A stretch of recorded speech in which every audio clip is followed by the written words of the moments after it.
Andre said before we started that you believe everything happens for a reason. There was a I do. reason for your mom's. Someone broke. Come on. Tough girl, my foot. That's okay. I broke earlier when you were talking about Pepe. But tell us about why you think this happened. I don't know what it is, but I think that, like, it just started when our car crashed, and, like, one of the ambulance, like firefighters, they told my mom that she had an angel, and not recently, but I have a little cousin who died, and for me, he's always been my angel, and, like, after the car crash, I was like, thank you, Diego, shout out to Diego, that he was, Diego, like, always with me, and It's true. just the shock of seeing how my mom got breast cancer. I would, like, every night for sleep, I would just, like pray, and I would just, like, talk to Diego, like, every single night. It just, like, shocked me. So in the pre-production meeting, give you guys some context. In the pre-production meeting, we were talking, and you guys were coming from Jersey, and right after the diagnosis. right after the Or diagnosis, telling your family. Yeah. and you got into an accident. Let's talk about that for a second. Well, my kids call me. How does they call me? My friends and my sister calls my mother an asphalt driver because she drives like a crazy person, just like her mother. Speed racer. I'm a speed racer. Yeah. But this time I actually wasn't speeding, and I wasn't even in the fast speed. I was in the middle of the lane, and I was going with the crowd at, like, 70, 75 in the New Jersey Turnpike, and we are singers in the car. I think the music was a little loud.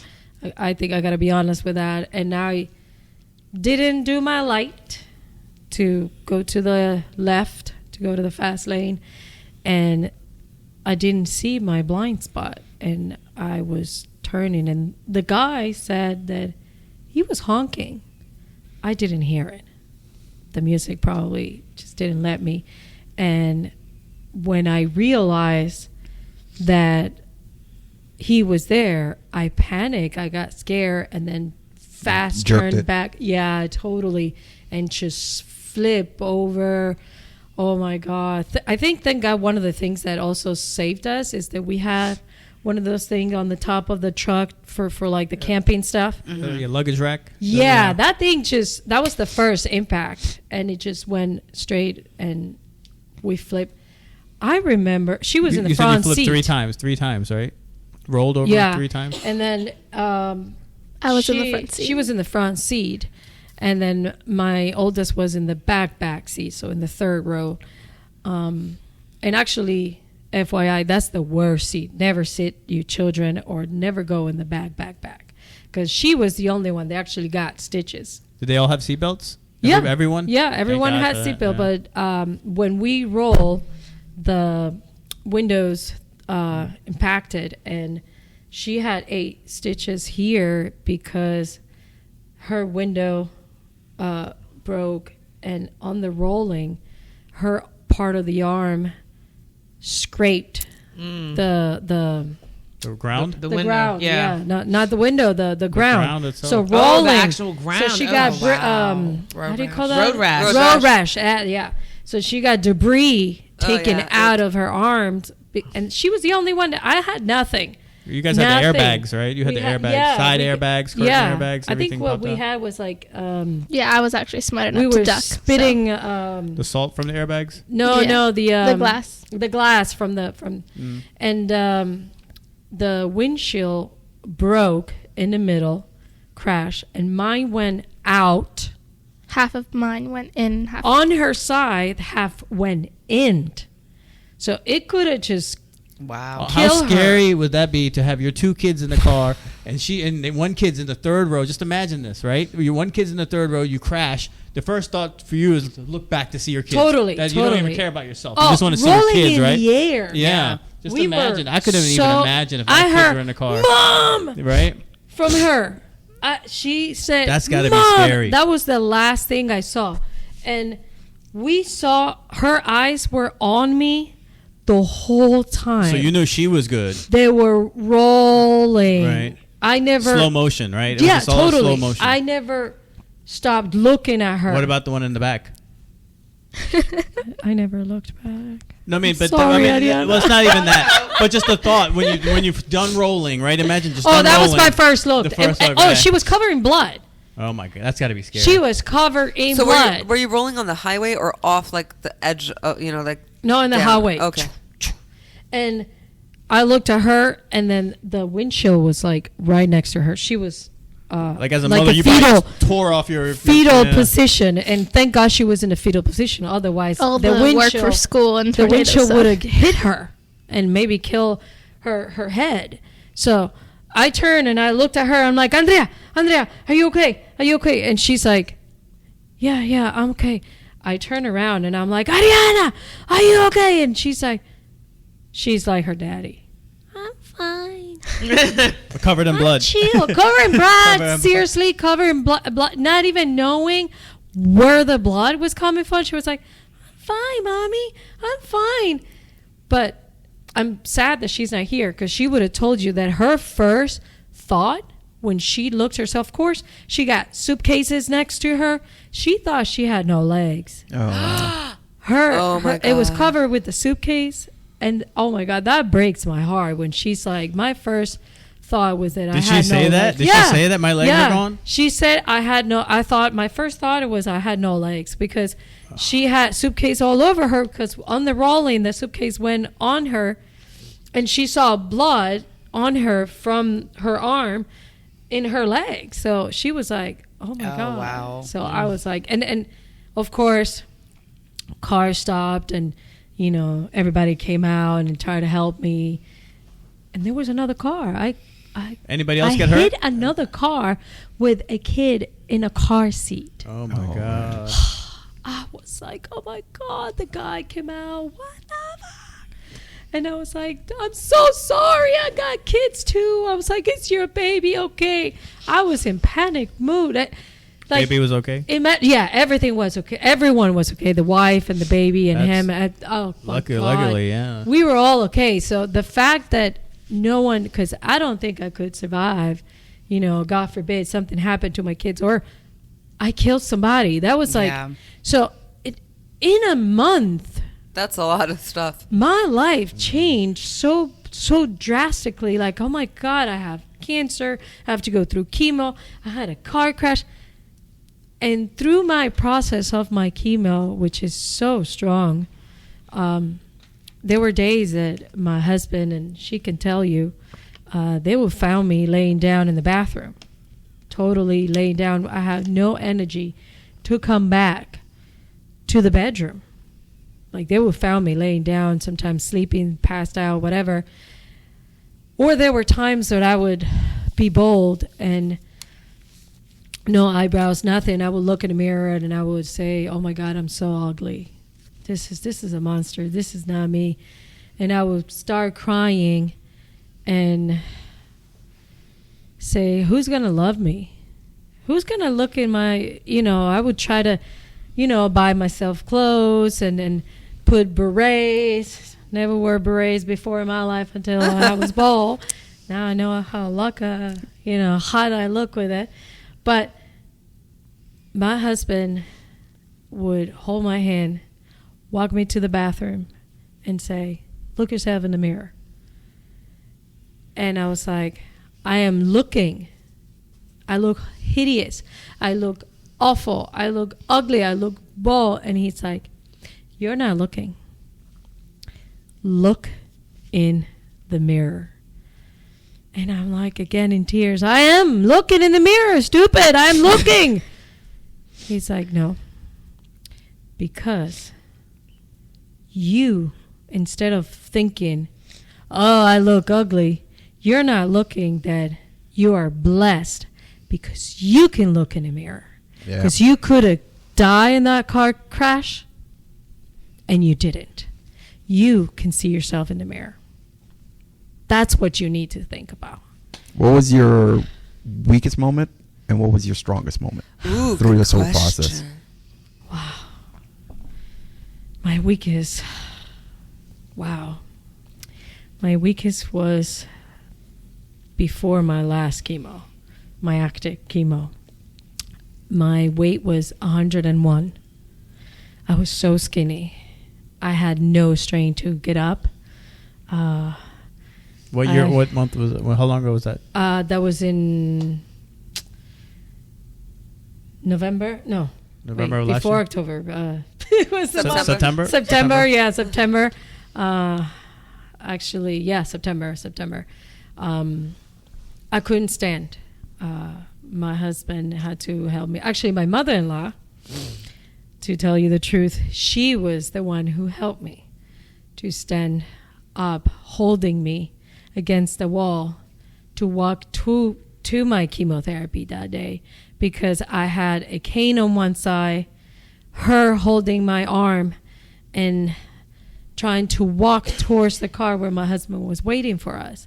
I couldn't. My leg was shaking. I couldn't sustain myself of how weak, because my friend used to tell me, save your energy, don't do stupid things, don't drive, don't do anything.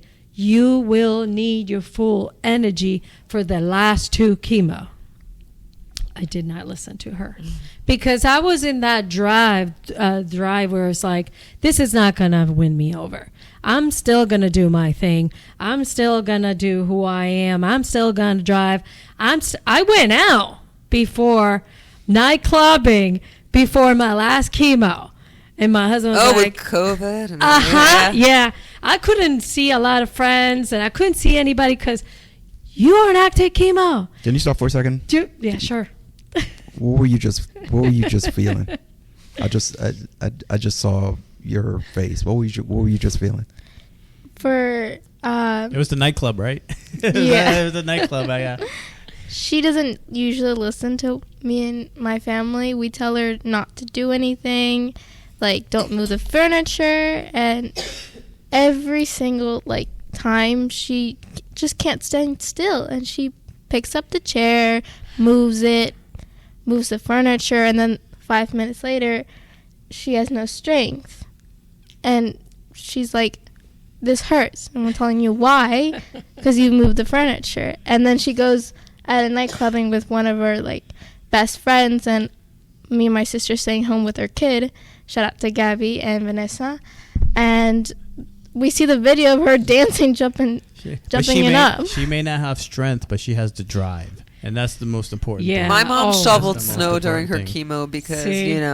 You I have to was have like- the Eastern drive. Europeans. That drive is what's keeping her alive and surviving. You know what I mean? Some people won't have that drive and I they give up. completely forgot what happened to me that night at the club. Oh, what a good feeling. I was like out. what it club? was- You can give a shout out.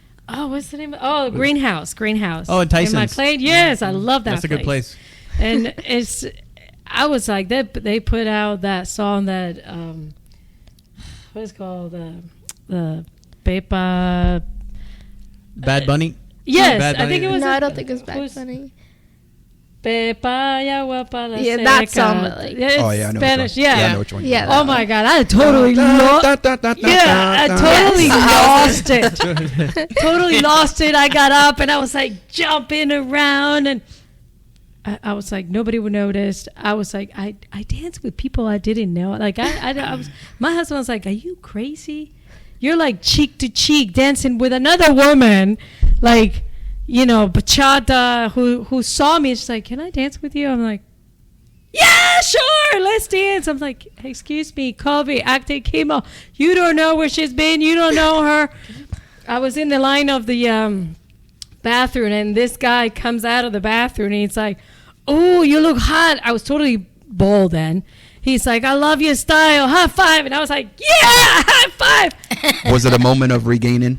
I think so. My husband's like, you just high five a man. You don't know his. Was that your highest moment, Greenhouse? Yeah, So yeah. I next, was but like, then the next day you had the next day was your lowest. So your Yeah. high was one day, and then your the lowest next right day afterwards. I couldn't even go to the bathroom. What a swing! The next day I could not go to the bathroom. I had no energy. I was like, can somebody please take me to the bathroom? But does the good moment outweigh that bad moment? yes, Yeah, totally. it Like was worth no it. one can take that from me. They were like, I told you, like as soon as I woke up, I was like, can somebody pick up my body? Because I think I left it in the greenhouse. So it's this kind of brings me. We were on the drive here. We were talking, and you mind me sharing the story about Michael's mother? Oh no, go ahead. So we were talking about her My son's son-in-law. or her son-in-law mother going through a situation, and you tell the story, and I'll tell you what I thought, and I think you were doing that same thing. My son-in-law, his mother, she has quite a few health problems. She's an amputee.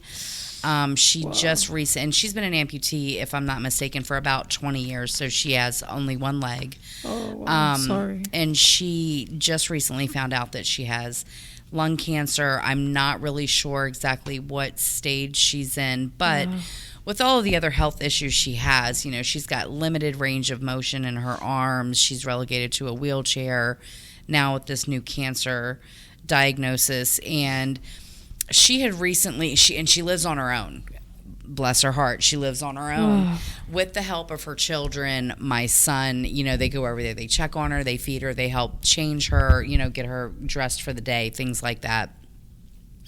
She had recently fallen at home. She had fallen out of bed and busted her knee on her good leg. And so they put her in the hospital for a few days to just kind of monitor her blood clots and, you know, her situation that way. But they've recently put her in a rehab nursing Facility? home. Yeah. And they're trying That's now tough. to convince her that this is the better place for her to be. Now the ongoing argument for this is that she is not ready to give up her independence. She's fairly young. She's in her late 60s, early 70s. She's not ready to give up her independence. And it's becoming a real struggle. You know, she's like, you know, my kids, she feels like her kids don't want to take care of her.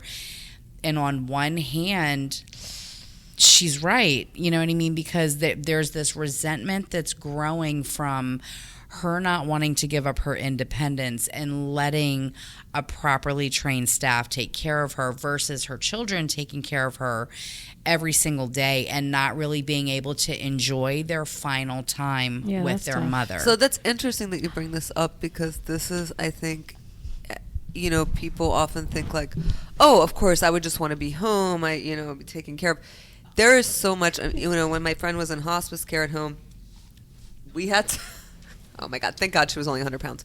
But so my friend and I and her husband had to move her hospital bed to the regular bed, lift her up, put her over. She's in pain because we don't know how much proper medication to administer, because her husband was also struggling with keeping her cognizant enough to still be around people and not overdrug her. So then she was in pain, right? She's brittle and fragile and everything hurts. And we had to do a diaper change, I don't care about that part. But, you know, it was the point of, you don't have all the equipment, even with the hospital bed and all the things and the That's techniques. right. And luckily and unluckily, I knew some techniques from previous people that, you know, like how you roll with a sheet and move them. But it's still, you don't have, you know, in hospitals they have these like trapeze things that they lift you off the bed that can change all the things, drop you back down. You don't have all that stuff, and it's like 24/7. She would wander out of bed at night because she was just so agitated. And so you think you can do all this stuff. Now, if you are very wealthy and can have 24/7 nursing care and have all the equipment brought in, that's different. But if you're on Medicare and that's very the situation with complicated. Cynthia, Yeah. right? Like, so the state actually pays her children and my son to go over there and take care of her Yeah, at you can different get- hours yeah, of the yep. day. So they pay them to do that.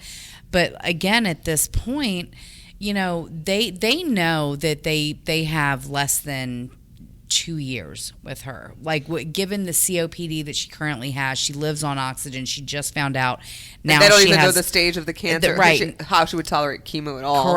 Correct, right? So she just has health issue. Like she had contracted C. diff like 2 or 3 years ago while she was in hospital care. So that's a whole different, you know, her immune system is completely compromised due to that. And at this point, they just want to enjoy the time that they have with the left family, with her. right? Yeah. Right. Yeah. And having her in a facility like this. So when you're in the hospital and you're under all of this care, she has, 3 young grandkids. The grandbabies can't come to the hospital to visit her. But if she's in the nursing rehab facility, she can come and go as she pleases. They can go pick her up. They can take her out for the day. The grandkids can come and visit her. And they're trying to frame this to her as a beneficial thing, like your quality of life will actually be a little bit better, but it's getting her to understand the mindset of setting down her independence and giving up her own place with her own things, and then being in a Totally facility. understandable. But that's a But hard maybe, thing. but maybe for- she wants to. Maybe she just wants time with her family. Maybe Yeah, So, but yeah, She so- does, but she has that available to her in the nursing facility. Like, they can come and they can visit, they can take her out for the day. But it's literally her giving up her own space. And I see both sides of, like, I see the validity in what my son-in-law and his siblings are saying, what my son is saying. I see the validity in what that. are they saying? So They want her to go into a care facility. My mother had come home to live with me briefly. And we had to go through a lot of medical issues with her, and there was a lot of care that I had to provide to her. And again, I was also getting paid by the state for a brief amount of time to take care of my mom, and I had to make sure her PICC line was clean. I had to do heparin shots. I had to hook her IVs up, make sure that her IVs had the correct medications in You're them. just a nurse, like you're I just basically literally, like- And I then if was- something goes wrong, the family can blame themselves, right? Like, because Right. she got an infection because I didn't do the hep line right. Maybe it wasn't that, but then it's another level of psychological issues that Right. can occur. So when we were talking about this, and I was listening to her talking about this, I actually thought about you, Patricia, and your defiance of I'm gonna do it my way, and I'm gonna, if I'm gonna go on my own terms. And I said to her, and I'm gonna ask Audrey that just came back in. I think it's, if she's only got 2-3 years to live, Probably not even. I'm going to be Not honest, from even, what you're right? telling me. Yeah. yeah, I'm thinking that she's like, you know what? If this is going to be my death sentence, I'm going to do it my way. And I know what you want, but this is what I want.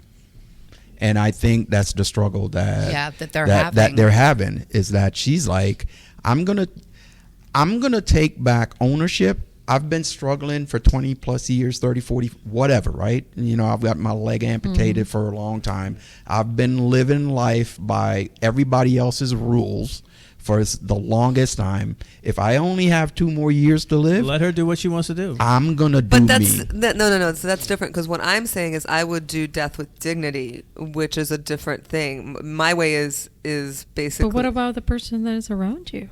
Well, hold on. I think it's always the patient's choice what they're willing to, what their quality of life is like, right? And so she may want to do these things, but you have to realize your physical, real life reality is- limitations Right. that she cannot do it her way because she is in a wheelchair.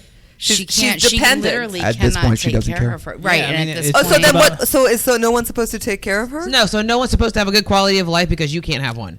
Yes. I think at this Well, point, that's not. I don't think that's for family reasons, though. I think No, but what- you have people that love you, like your own mom. Right, like- I understand that, but listen to what I'm saying. Yeah, She they're not wants. getting what we're getting. I understand exactly what you're saying. So I have this issue, whatever it is, and I'm miserable in my issue. I understand that, right? But I want to do things my way because it's going to make me feel better. But in that, I'm still going to be miserable because I still physically, in reality, cannot do the things that I'm saying that I want to do. I am physically incapable of doing those things. But at the same time, because you're my family member, you're helping me the best you can. So you're missing time out. Like if we had quality time at this facility, 3 times a week we have dinner, that's fine. But otherwise, when I get off work, I am working for you, trying to make your quality of life better. But that's what family's for. I understand that, but at the same time, where's my quality of life? So And I don't have any. Hold on for a second. And I think this is where I'm thinking. I don't know this woman. I've never met her, but just thinking I'm thinking in the totality, right? Because you can't really think of it in just this isolated incident where she's having issues, right?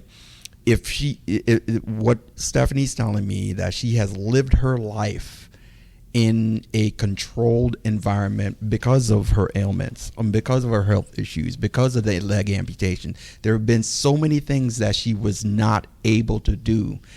If she only has 2 to 3 more years She to live, still can't do any I of know those that. things. I know that, but she doesn't care. It's her last bit of life. She doesn't care. Just let her And be this is her- what I'm let trying her to. do what she wants to do. And this is what I'm trying to tell you. We're going to go back to Audrey. But it affects. Okay. It only affects you for a certain amount. I get it. You know, for maybe 2 years, it's going to affect you for 2 years. But then she's going to be gone. At least let her die happy. Yeah, she doesn't care. Let She her like die she happy. doesn't care. Right, but the issue is that the issue that's growing between everyone now is the resentment. Her kids just want to enjoy their final time with their mom, With And quality time, not working time. Quality time, not time filled with resentment because she will not allow someone else to care for her, and they are forced to do that. So And they're where's not the quality trained or time equipped. at? I know that. You know No, what no, I no. mean? I It's- mean, if they're not- And I don't so think. this is and I said this in the car on the way here, like I absolutely see both sides for exactly what they are, and it's a fine It's a fine line. It's a fine line. fine line and a dancing act, and nobody is wrong and nobody is right. You know what I mean? Like Especially there is when you get to a certain age. Exactly. And I live So- with my mother-in-law, and my mother-in-law is a very tough woman, and she has lived by herself all the time until she recently lived with us. And there are times where I try to help her, and she's like, "No, I can do this by myself, and I can do this by myself." That's her first phrase. That's her favorite, right? Yo solita in Spanish. Yeah. I can do it by myself. And she will go saying that because for her, she wants to do it by herself. And Yep. then she fell in the bathroom and she hurt her back, and now she can't See? bend.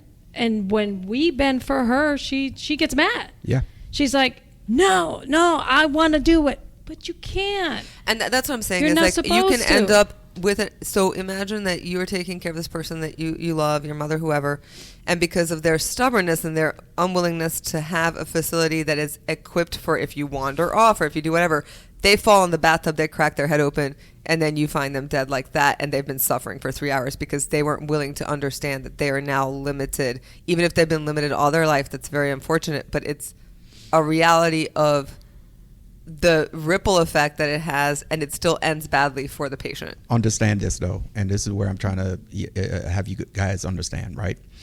If you've been living in a controlled environment for your entire life, for 20, 30 years, and you only have 2 to 3 more years, if that, to live, you've already come to the decision that I'm gone.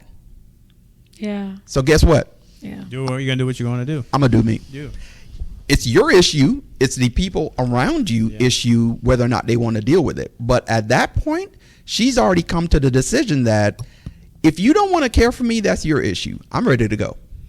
That was my mom at the end. I'm ready to go. Like when Yeah, we were that's- going through all of her health issues with her, and you know she had gotten all the surgeries that she needed. She narrowly escaped with her life on the surgeries that she had. There was like a 10% survival rate for her surgery, and she survived. And they told her immediately, they were like, one more drink is going to kill you. Like there is not enough body parts for us to repair the damages that you've done from your drinking. Like one more drink is definitely going to kill you. And she started drinking again. And I remember having this conversation with her like I was beside myself. I'm just like, you're literally killing yourself in front of my face, and there's nothing I can say. Is that addiction? Nothing that I can do. Yeah. Would that be addiction? Nothing that I can do, nothing that I can say, like, this is what you're going to do. And she said something so profound to me that it just, and it was so simple, but it put things in perspective. And she said to me, she said, I don't have a problem with my drinking. You have a problem with my drinking. And right there, the light bulb went off. And I Yeah. was like, that there's literally nothing I can do or say. Yep. This is what she chooses to do. And she was right. I was the one that had a problem with her drinking. She was quite content and quite happy to do what she was doing. But see, I respect that because she's not saying I want you to do all these things for me. And I don't know. Sorry, what is she? She's not your mother. She's your Janet. No. son's mother-in-law. Yeah. But if she has the expectation of, well, I want to live at home because this is my final year, but you guys have to give up your whole lives and do all this stuff, which is still not going to be proper care, and it's still, you know what I'm saying? It's that. It's if she was just like, yeah, just leave me here. Yeah, I think Like, that to I'll my come once a son-in-law's- week. That's fine. And I mean, would to say- my That's her son-in-law's choice. credit, and his sister, who primarily take care of her, they have been doing this for so long and side by side with hospital staff that they're pretty proficient at what they do. Yeah. Like they are definitely pretty proficient at what they do. I told her, and we're gonna get back to Audrey, but I told her, I said, you know what? At this point, the compromise between the two is just get a live-in nurse. You know, just get it. If insurance is going to pay But not for it. everybody wants that, because I go through that with my dad and his Parkinson. I fight every single time I call them. I'm like, they're like telling me what they eat, and what they eat is not healthy. Yeah. And I'm like, you got Parkinson. You need to eat healthy. You need to exercise. You need to do that. Oh, I'm here eating a big burger. I'm like, Dad, please. In his mind, I fight with my brothers. They're like, leave him alone. Yeah. Well, He, in his mind, whatever is left, Yeah.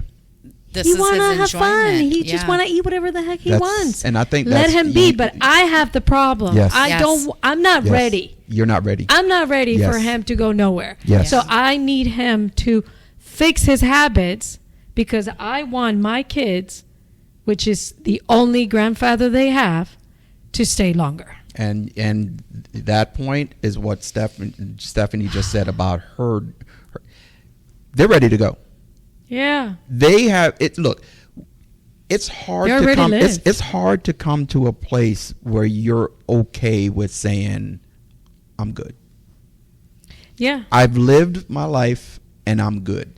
And that's the The- thing about respecting the patient. Yeah, and the last however long I want to live, I'm gonna do it my way. So, did you have any of those moments during your treatment and during this whole thing where you were defiant of what your kids, Pepe, everybody around you, your friends, like you just wanted to do you? Yes. Yes, of course. At the greenhouse. Exactly. That's like I had no mask. It was full of people. Like, I didn't care. I just wanted to forget everything that had happened to me that day. Plus, Like my birthday sucked. I was at home. Plus that night- I should not say suck, because I was with my family, Yeah. but I didn't celebrate it the way I wanted because I was going through this. I had a cake and my family around me, and that was it. I didn't go out. And I'm a birthday person. Like, my birthday, I start celebrating like a month before. Are you a Leo? Yes. Yes! Yes! Queen, me We too. love our birthday. When's your birthday? August 15th. Oh, I'm the 7th. Yes. Oh. It's my little Leo tattoo. Oh, yeah. We are all about ourselves. So Yes. it's like, I was like, oh man, my birthday. So then when that day came up, I was like living my birthday, the fact that I was alive, the fact that, I was going to finish my chemo soon. Like, I was on almost my last one, and I just went all out. I totally, But you know what? You deserve that. You deserve But- that celebration of you on that Oh, day, yes. in that moment. But I lived it. Like, after the next day, I was totally like, get it. oh my! And my last chemo took a toll on me big time. you knew it was going to, right? Yeah, my friend kept telling me, and she was totally So right. maybe subconsciously, because you knew that, you were like, let me do it while I have the energy, because I know next week or whatever day that things are going to be, My I'm going to last have to, chemo. it's going to be a little slow rising back to Yeah. my normal self after my last chemo. So let me just get this out while I can. It took I me can't. at Were- least were you a on- week to Were you on get carboplatin? Or one of the platin drugs? Progetta, I think it was called. It might have been the or maybe it was that. that's like the not the brand name, but it's platinum based chemos are really Yeah. tough on people, which is they use a lot, I think, on breast cancer.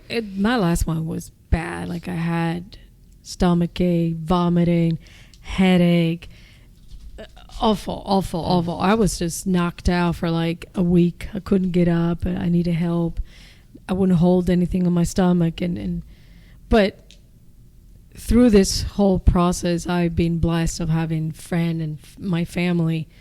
They've been pro. There were afternoons, again, another afternoon where I was like, I don't want to eat because I just can't eat nothing. And that metal taste in your mouth when you're on chemo, it's nasty. It's so gross. You don't want to eat anything. And I didn't want to eat, and my husband left work once again, and he bought me some soup, and I was like very weak in the sofa, and he was like literally on his knees feeding me the soup. Those moments, if I ever question if my husband loved me, those are the moments that you're like, this is love. So I'm going to summon the positive vibes of Pepe. So we're talking about a lot of the bad things that has happened to you and the emotions of that. What are some of the things that you are grateful of that that you've gone through this experience? First, that I'm still in treatment, that I'm still alive, that I learned how to value my family, value my husband. Definitely, I think that's one of the biggest, and my kids. I learned how to value my mother-in-law. That was a big one. That was my biggest, because for many years we didn't get along, and this taught me how to be more humble and to appreciate her. And I'll tell you what, one of the biggest things that she was afraid was that if she would live with us, that we would be taking care of her. She doesn't want that. She's just like that mother-in-law. She wants to be, by herself, taking care of herself. And one day she sat down next to me in my bed when I couldn't get up, not even to make breakfast. She made breakfast for me, and she sat down and she was like, I wish it would be me. Wow. That was tough. She wanted to take that pain away. Yeah. And for her to say that was incredible. And she said, I would never imagine that I would be the one taking care of you.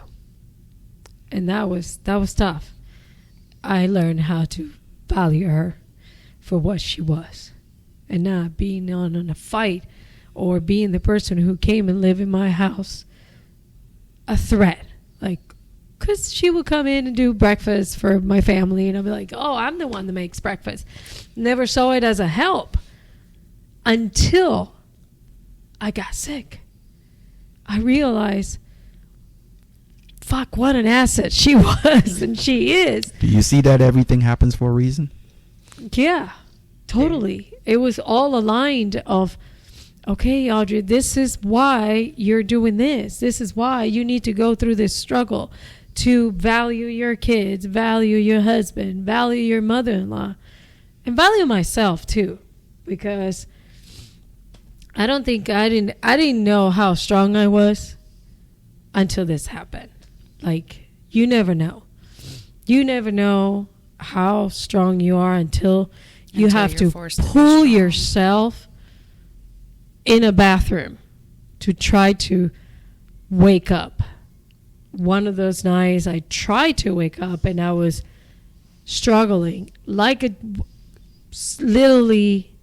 like a dog going back to bed while my husband was sleeping. And he found me like this. Because you were weak? Because I was weak. And he was like, I'm so sorry you didn't call me. And he gave me an Apple Watch doing my treatment so I could be like, I need help. Oh, my God. Medical alert. They were watching. I'm falling and I can't get up. Before I was like, I knew they were in the sofa watching a movie, and I would bang on the wall like, I need help getting up, or by all means showering. Oh, She could tell you. She helped me shower. That was tough. You know, my husband, I think I was also talking about the weakness moments was when I was in the shower and I was so weak. I couldn't shower standing. I had to sit down and I would just be on my shower on the floor rubbing the soap. And then when I took too long, my family would come in and be like, "Are you okay?" And I was like, "I can't get up. I can't get up. I literally cannot get up. My legs can't hold me."